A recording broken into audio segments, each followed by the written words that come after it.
Romance की बात हो और सुपरस्टार शाहरुख खान का जिक्र ना हो, ये भला कैसे हो सकता है। 3 दहाइयों तक बॉलीवुड इंडस्ट्री पर राज करने वाले किंग खान 59 बरस के हो गए। उनका फिल्मी सफर आज भी पूरे आबोताब से जारी है। शाहरुख खान के मदाह उनके शौक अंदाज, कातिलाना मुस्कुराहट और उनके शरारती चुटकुलों से खूब लुत्फ उठाते हैं। भारतीय मीडिया के मुताबिक उनकी सालगिरह के मौके पर मुंबई में वाक़ई शाहरुख खान की रिहाइशगाह मन्नत को गुज़िश्ता रात से बरकी कुमकुमों से सजाया गया है। इस दौरान एक प्राइवेट पार्टी भी रखी गई थी जिसमें शाहरुख खान के खानदान और करीबी दोस्तों ने शिरकत की। खबरों के मुताबिक शाहरुख खान अपने मदाहों के साथ इस मौके पर मुलाकात भी करेंगे।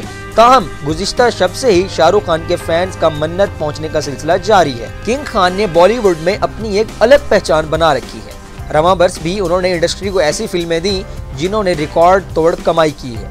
शाहरुख खान की रवां बरस 2024 में 3 फिल्में पठान, जवान और डंकी रिलीज हुई हैं। पठान साल 2024 की सबसे ज्यादा कमाई करने वाली फिल्मों में से एक है।